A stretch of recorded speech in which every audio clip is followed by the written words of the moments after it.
소속 언론사를 밝혀주시고 성함을 말씀해 주시고 질문을 하시면 되겠습니다. CJ 라이브 시티에 대해서 시장님이 지대한 관심을 갖고 계신 걸로 알고 있는데요. 세계 1억 5천만 K 콘텐츠 팬을 이끌 경제적 가치 창출을 하고 있다라는 CJ 측의 그 논리와 그 다음에 CJ 측의 논리를 또 빌어본다면은 10년간 경제 파급 효과가 30조 원이라고 합니다. 또 10년간 취업 유발 효과가 20만 명이라 하고요. 소비 파급 효과가 1조 7천억이라고 합니다. 시장님이 지금 CJ 라이브 시티 관련해 갖고서는 어떻게 접근하고 계신지 간략하게 말씀해 주시기 바랍니다. 이상입니다. 진행이 어떻게 되는 건 다 알고 계실 겁니다. CJ 라이브 시티는 지금 현재 2024년에 가장 먼저 진행하고 있는 아레나 시설에 대해서 지금 추진을 하고 있고, 그 주변 지역이 다 CJ에서 개발을 하고 있는 중입니다. 그래서 그 차근차근 아마 더 단계적으로 계속 개발이 될 거라고 보고, 바로 옆에 있는 우리 호텔 부지가 있습니다. 지난 아마 우리 시 정부에서 발표했던 88층 건물을 올리겠다고 하는 그 지역에 대해서는 지금 들어오는 시설에 대한 내용을 아마 검토해서 이제 구체화시키는 걸로 알고 있습니다. 그리고 지난번 논의를 또 한번 한 적도 있는 상황이고요. 그래서 다른 어떤 지역보다도 그 지역은 아마 그 지금 계획되어 있는 방향에서 추진이 될 것이라고 생각이 듭니다. 그리고 추진을 해야 되는 상황이고요. 그 CJ 라이브 시티가 들어옴으로써 우리 지역의 경제적인 파급 효과는 수치야 뭐 여러 가지의 변수에 의해서 조금 조정이 되겠습니다만 파급이 큰 것은 사실입니다. 그 방향에서 추진을 할 생각입니다. 이미 발표하신 내용 중에서 창릉 신도시나 원당 혁신지구 이런 일대에 임대주택을 반대하는 입장을 많이 표명하셨었는데, 임대주택을 반대하는 이유가 무엇인지 정확하게 알고 싶고요. 제가 임대주택을 줄인다, 그 내용에는 주택을 줄인다는 내용입니다. 우리 고양시에 창릉 신도시가 38,000호 들어옵니다. 그리고 아시지만은 행복주택을 장항동에 12,500세대가 들어옵니다. 그것뿐만 아닙니다. 식사, 그리고 뭐 아직도 남아있는 삼송, 그 다음에 향동, 기타 지역에도 다 택지 개발에 대한 부분으로 지금 공급할 수 있는 주택수가 대략 계산해도 거의 5만호에다가 7만호 이렇게 이제 넘어갈 정도로 엄청나게 지금 공급 준비를 하고 있는 상황입니다. 임대주택이 그 안에 다 포함되어 있습니다. 줄인다는 개념으로 접근이 아니라 그 12,500세대의 행복주택에도 무려 5,500세대가 들어가 있습니다. 그런 기본적인 부분의 방향이 있기 때문에 고양시가 앞으로 가야 할 길이 베드타운은 아니지 않습니까? 그래서 그걸 극복하기 위해서는 자족 용지를 확대해야 된다는 전제에 창릉 신도시의 주택수를 줄여달라고 제안을 했고 요청을 한 상황입니다. 딱 하나만 더 말씀드리면, 고양시청사의 경우에는 사실 행정적인 거가 잘 파악이 안 돼서 시청사 문제가 민자 유치라든가 많이 얘기가 됐잖아요. 그런데 행정적으로 파악이 되셨으면은 원안대로 하는 것이 훨씬 효율적이라고 생각하는데, 가장 문제가 되는 본관은 이전을 안 하고 별관만 이전한다는 것은 또다시 행정 낭비를 불러올 수도 있잖아요. 그래서 그 부분에 대해서 왜 다시 후퇴를 정확하게 하지 않으시고 그거에 대해서 약간 원래의 이야기를 고집하면서 경제적 효율성을 오히려 떨어뜨린다는 생각이 들거든요. 입장을 좀 분명히 해주셨으면 좋겠어요. 왜 별관만 이전하는지. 예. 청사는 건물이 7개 동으로 나눠져 있죠. 현재 여기는 가장 비효율적인, 우리나라의 실정에는 조금 안 맞는 내용으로 설계가 되어 있기 때문에 그 내용을 과감하게 지금 고치지 않으면 그 비효율성은 더 심화된다는 것이 기본 방향입니다. 그리고 말씀해 주신 것처럼 현재 그린벨트를 해제하다 보니 그 지역을 복합형으로 해서 우리가 여는 민자 사업은 지금 바로 시행하기 힘들다는 것이 기본적으로 우리가 이제 확인된 바입니다. 그러다 보니까 그 속에 방안을 찾는 과정에 있기 때문에 내용에 대한 부분들은 표현을 지금 별관이라는 표현을 하셨는데 그런 개념하고는 조금 다르다는 것을 말씀드리겠습니다. 사실 그 중요한 게 교통망인데 지금 철도 개선 예산이 시의회에서 부결이 된 걸로 알고 있습니다. 이게 지금 다른 지자체들은 이걸 앞다퉈서 통과를 시키고서 수립을 하고 있거든요. 2024년까지 2년 정도밖에 안 남았습니다. 제5차 국가철도망 구축 계획 수립 예정이고요. 그러니까 시간이 너무 촉박한 거 아니냐라는 의견들도 많이 있는데요. 이에 대한 어떤 보관이 있으시면 듣고 싶습니다. 철도 예산에 대한 부분이 삭감이 됐다는 것은 정말 우려와 안타까움이 없지 않아 있습니다. 어떻게 보면 우리 고양시에 가장 필요한 우리 대중교통 시스템으로 봤을 때 중요한 것이 철도지요. 지하철도 다 포함하고 경전철도 포함되어 있고 어떻게 보면 앞으로 가야 할 길이라고 하는 생각에 노선이 있는데 그것이 신분당선, 9호선, 그리고 지금은 진행되고 있는 GTX, 그리고 앞으로 또 계속 만들어져야 할 노선들이 있습니다. 그 노선에 대한 부분을 제대로 이렇게 반영을 해서 우리가 얘기하는 국가철도망 기본계획에는 포함되지 않으면 추진하기가 어렵습니다. 그래서 그걸 넣기 위해서 이번에 그 예산을 올렸습니다만 예산을 시의회에서 삭감을 했습니다. 시기가 어떻게 상황이 될지 저도 이제 예측하기 힘든 부분입니다. 국토교통부 장관께 그걸 요청을 하고 국토부 내에서는 검토하겠다는 의견까지도 받았는데도 불구하고 그걸 삭감을 시켰기 때문에 이번에 다시 올립니다. 다시 올렸는데 이번에도 삭감되면 우리 고양시의 철도망 계획은 더 이상 진행하기가 쉽지 않다는 것이 예상되는 일이라 생각이 듭니다. 두 가지 질문을 드리고자 합니다. 첫 번째는 원당 4구역 인허가의 모순점 그리고 공유지 토지, 감정평가 유무상 등에 대한 보도 내용을 보셨는지요? 고양시 고시공고 내용대로 보면은 문서 내용이 짜집기 형식이 적나라하게 보이는데 건축법, 도정법, 도초법에 대한 전문가 및 제보자와 미팅을 하면서 근 한 달 동안 취재, 문서 확보 결과를 4차에 걸쳐서 보도를 제가 하였습니다. 더 많은 모순점은 원당 4구역에 관여한 공무원의 서량 속에 있으리라는 의구심이 듭니다. 혹 제2의 대장동 사건이 될 수 있다는 추측이 들기에 이것에 대해 지금이라도 감사를 해줄 수 있으신지 그거에 대한 질문을 답변해 주시기 바랍니다. 원당 4구역은 아마 우리 대변인이 내용을 아마 밝혔을 거라고 생각합니다. 그 부분에 대한 내용을 토대로 해서 진행하는 것은 지금 현재 상황 자체가 내용으로 아마 충분히 전달이 될 거라고 생각합니다. 두 번째, 지난 12년간 고양시의 예산이 많은 단체에 쓰여지고 있는데 불필요한 예산 집행에 대한 내용을 아시고 계실 텐데요. 본 기자가 그거에 대한 근거를 가지고 취재를 할 경우에 거기에 대해서 시장님께서 예산 남용 사례에 대한 감사를 해주시기 바랍니다. 이상입니다. 감사합니다. 기간에 불필요한 예산에 대한 부분의 감사, 만약에 내용이 명확하게 확인되시는 부분이 있으면 언제든지 전달해 주셔도 괜찮다고 생각합니다. 취임 후에 한 언론과의 인터뷰에서 JDS 지구 개발 관련 업무 계획을 받고 깜짝 놀랐다, 문제가 많다라고 말씀하셨는데요. JDS 지구 개발 계획은 경기도랑 고양시가 작년 12월에 협의로 발표가 되지 않았습니까? 그래서 JDS 인근 주민들도 이제 도시 개발이 빨리 진행되길 바라고 있는 그런 사업인데요. 시장님께서 이 사업에 문제점이 있다고 파악하셨다면 계획이 혹시 전면 수정되는 것은 아닌지, 또 계획이 전면 혹시 이제 수정되면서 엎어지는 것은 또 아닌지 그런 의구심을 갖는 분들도 꽤 많은 것 같습니다. JDS 개발 사업 계획대로 진행되는 것인지 아니면 사업이 어떻게 수정되는 것인지 말씀해 주시기 바랍니다.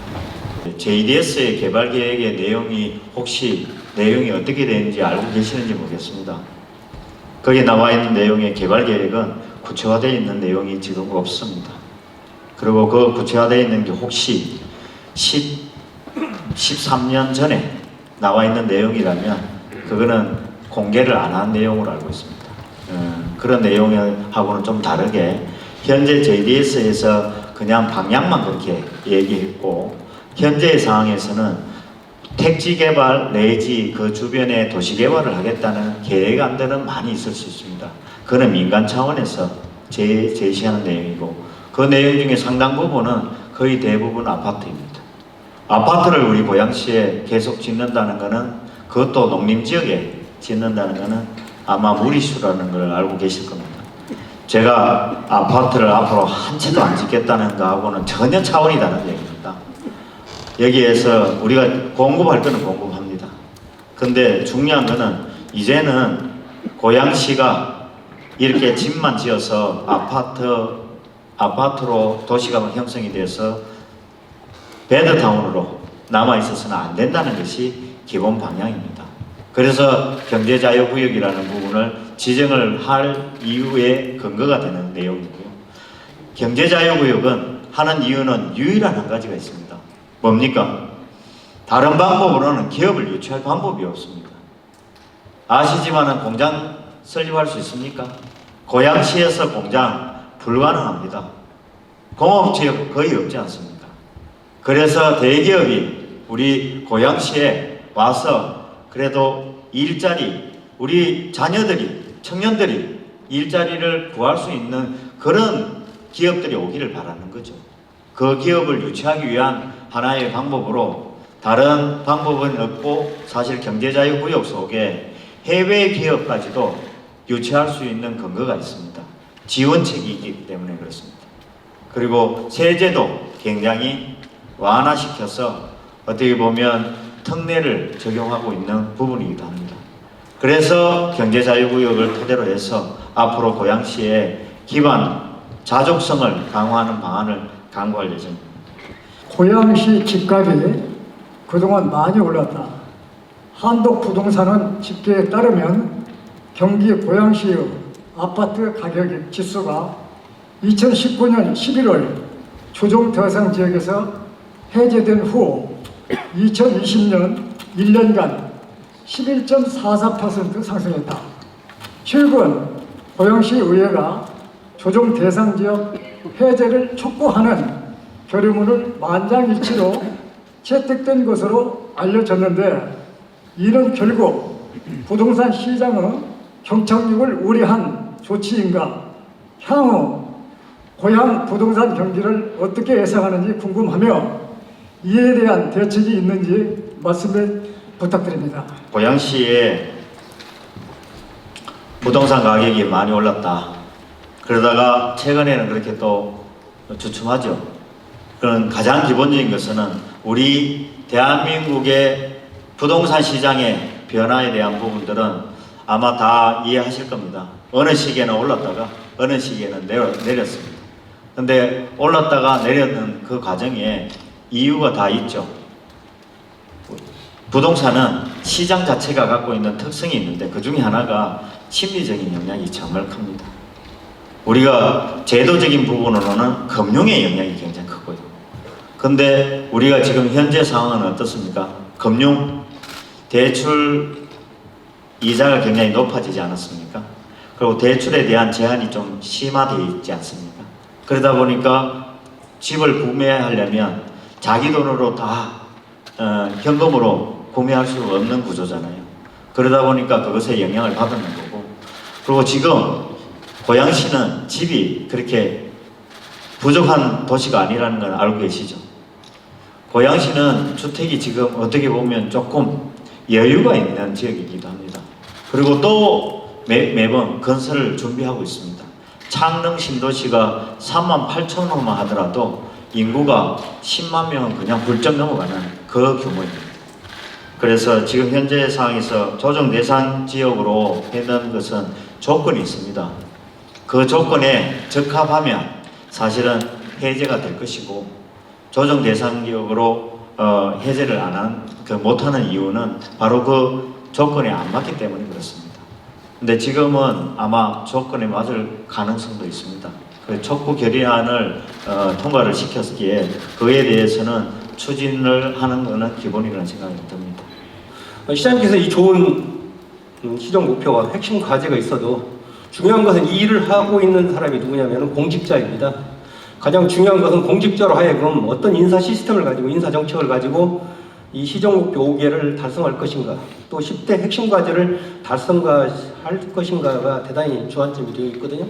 시장님이 생각하시는 민선 8기에 3천여 공직자를 움직일 수 있는 인사 정책, 거기에 대해서 좀 간략하게 설명 좀 해주시기 부탁드립니다.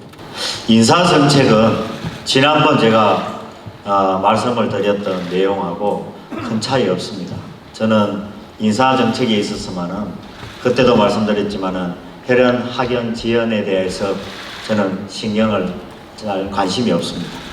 그래서 우리가 얘기하는 공정한 인사 얘기를 많이 하시고 앞으로 일을 하는 분들에 대해서는 제대로 일할 수 있는 환경을 만들어주는 것이 제가 생각하는 탕평책 인사다, 이렇게 저는 생각합니다. 그 방향에서 지난번에도 그렇게 했고 앞으로도 그렇게 할 생각입니다. 아마 1월 달에 인사가 그런 개념으로 접근돼서 발표가 될 거라고 저는 생각합니다. 일할 수 있는 환경을 만들어야 일이 제대로 되지 않겠습니까? 지금 10대 과제에도 포함이 되어 있는데 자유로운 문제가 좀 심각하게 매번 나오는 얘기가 있습니다. 그 자유로 강변북로 지하고속도로 개설 추진 관련해갖고 시장님이 좀 앞으로 어떻게 하겠다라는 좀 명확한 설명을 좀 해주셨으면 좋겠습니다. 지금 진행하는 과정에 서울시에서도 검토가 강변북로에 대해서는 가양대교까지 지금 계획안을 지금 거의 수립 중에 있습니다. 그리고 그 내용을 우리 장항 그 다음에 2, 3호 YC까지 연계하는 것이 가장 기본이라고 생각합니다. 그 방향에서 지금 진행을 하고 있고요. 추가로 민자 사업에 대한 부분까지도 같이 검토하는 것으로 지금 이제 국토부에서 지금 준비하고 있는 상황입니다. 그래서 그 내용을 가지고 같이 병행해서 지금 검토 중에 있다는 말씀을 좀 드리겠습니다. 지금 시장님에 취임하시고 나서 인수위로부터나 시정의 그 목표가 거의 인허가, 개발 이쪽으로 또 주변도 그렇게 흐름이 가고 있는 것 같아요. 물론 그거는 큰 타이틀에서 그렇게 보시는 것도 좋겠습니다만은 당장 시장님이라면 하수도부터 상수도까지 쓰레기부터 다 알아야 되는 건데 밑에 민원은 보지를 않고 있는 것 같아요. 그래서 그와 관련해서 하나만 말씀드리겠습니다. 전혀 그런 거 없습니다. 우리 그 인허가에 대한 부분보다도 제가 도시 계획을 전공하고 도시 전문가라는 이유로 마치 도시를 개발하는 우리 약간의 도시 개발로만 이렇게 인식을 하고 이해를 하시는데, 아까도 말씀드렸지만 저 주택 우리 고양시에서 더 이상 공급하는 거에 계획안이나 공급에 있어서는 지금은 그렇게 계획을 추진할 사항은 아니라는 말씀을 아까 드린 걸로 이해하시면 좋을 것 같습니다. 그리고 물론 쓰레기나 하수도에 대한 부분은 제가 가장 신경 쓰는 분야이기도 합니다. 아마 우리 나중에 기회 되시면 우리 간부회의 때 제일 많이 발언을 하는 내용 중에 하나가 이 쓰레기와 우리 상하수도의 문제일 겁니다. 여기 오늘 우리 국장님들도 몇 분 계시는데 그분들은 아마 그 얘기의 중요성이나 이해사항은 다른 어떤 분야보다 우선했다는 걸 알고 계실 겁니다. 쓰레기 관련해서는 한마디 좀 더 드려야 될 것 같습니다. 우리 고양시에 백석동에 있는 쓰레기 송악장 다 아실 겁니다. 지금 300톤이 원래 설계 그 용량이고 지금은 220톤, 230톤밖에는 그걸 수용할 수 없는 상황입니다. 이유는 좀 아시는 분은 아실 겁니다. 그 용량을 다 하기에는 지금 작동이 잘 안 되는 부분이 없잖아 있습니다. 그래서 지금 현재는 230톤에 나머지 한 70톤 정도, 80톤은 다 우리 매립장으로 가고 있는 실정입니다. 고양시 지금 이 쓰레기 관련해서 해결하는 방법을 전면적으로 지금 전략적인 내용으로 지금 준비하고 있는 내용이 하나 있습니다. 쓰레기는 뭡니까? 1차적으로는 줄여야 되는 겁니다. 쓰레기를 줄이고 쓰레기가 자원이 될 수 있도록 만들어야 되는 거죠. 두 번째는 뭡니까? 일단은 소각하는 그 최소화시켜야 되잖아요. 최소화시키는 거고, 재활용을 높여야 된다는 얘기입니다. 그래서 재활용을 높일 수 있는 방안을 강구를 지금 하고 있습니다. 그래서 나중에 지금 이제 8년 정도 남았습니다. 저쪽에 그 백석동 소각장이 그거에 대한 대비책을 지금 마련하지 않으면 문제가 심각하다는 걸 아실 겁니다. 2025년에 매립지가 지금 문을 닫습니다. 만약에 우리가 준비해 놓지 않으면 그 이후에는 대란이 일어날 수도 있는 상황입니다. 그래서 그 준비를 지금 하고 있고 우리 고양시 안에서 사실은 해결해야 할 소각장을 찾고 있습니다. 공모도 지금 나갔었고 공모에 관심을 갖는 지역은 또 있습니다. 근데 그것이 그 소각장이 들어설 수 있는 여건인지를 또 확인해야 되는 상황이기도 합니다. 그래서 그렇게 준비를 하고 있는 것이라는 걸 말씀드립니다. 난지 분뇨 처리장이라든지 서울시에서 고양시의 그 환경 부분을 해치는 그러한 것들이 전 재성시장 때부터 계속 이야기가 됐지만 현실적으로 이루어진 게 하나도 없는 것 같아요. 대표적으로 물재생센터, 난지물재생센터는 고양시에 정말 엄청나게 영향을 주고 있습니다. 주변 지역에서는 지금까지도 똑같은 얘기가 끊임없이 나오고 있는 상황이고 그것은 장기적으로는 이전을 해야 됩니다. 그래야 되지 않습니까? 근데 그걸 이전을 지금 바로 할 수 있겠습니까? 부지 자체의 규모나 이런 걸 감안했을 때 만약에 그걸 이전시키려고 하면 그 서울시가 갖고 있는 그린벨트를 해제하면 됩니다. 강남에 가면 아직도 수백만 평이 거기에 저기 그린벨트로 묶여져 있습니다. 지금까지 현안 문제 해결을 위해서 서울시와 고양시 공동협의회 계속 진행한다고 얘기했는데 그동안 코로나19 핑계와 이런 다른 이유로 제대로 진행 안 됐습니다. 그거 지금 다시 법원에서 가야 된다고 생각합니다. 그리고 중요한 것은 그 당시에 협의회에서 그 결정을 내렸던 내용 중에 하나가 위에 물재생센터 위에다가 공원화 시키겠다. 그거 시행을 빨리 해야 됩니다. 그 시행을 빨리 하는 방안을 저도 계속 촉구하고 만나서 얘기하고 그렇게 얘기했지만은 그걸 서울시는 아직도 반응이 없다는 겁니다. 아마 지금 우리 마포구 저 소각장도 원래 제가 입장문 다 발표한 걸 알고 계실 겁니다. 방향은 그 방향입니다. 내용을 가져가기 위해서 우리가 해결책 마련을 위해서 우리 지역 주민들과 같이 협력해서 사실은 마련해 나갈 생각입니다. 이 내용은 그냥 한 번에 끝날 일이 아니기 때문에 뭐 단숨에 제가 해결하겠다 이렇게 말씀드리기보다는 이걸 바꿔 나가야 된다는 것은 확실하다는 말씀을 좀 드리겠습니다. 지금 덕이지구 하이파크시티 쪽으로 해가지고 덕이지구가 5만 명이 살고 있는데 2011년 준공 나가지고 한 2만 명이 살고 있는 하이파크시티가 대지권 등기가 지금 12년째 나지를 않고 있어요. 지금 이거는 전국에서 유일무이한 고향 특례시의 아주 모범적인 사례입니다. 그리고 쓰레기 집화 시설이 그 좋은 시설을 해놓고도 12년째 미해결되고 있는데 주민들의 원성이 엄청 높고 있어요. 거기에 대해서 어떤 대안을 갖고 계시는지 좀 말씀해 주시면 고맙습니다. 덕이지구는 오래된 건 사실입니다. 그거보다 더 오래된 것도 하나 있습니다. 혹시 아시는지 모르겠습니다만 동국대 병원이 바로 그런 상황입니다. 아직도 동국대 병원 준공 안 났죠? 준공 났습니까? 안 났습니다. 아직도 미준공 상태입니다. 지금 여기 나와 있는 덕이 5만 지역의 대지권 등기에 대해서 아마 검토를 조금 지역의 그 주민들도 협조가 좀 필요한 내용 같더라고요. 그래서 앞으로 그 상황이 가능하다면 우리 등기에 대한 부분을 부분 등기나 이런 방법도 찾아서 한번 검토해 볼 예정입니다. 그 내용은 나중에 한번 검토해서 확인을 좀 하시면 좋겠다는 생각이 듭니다.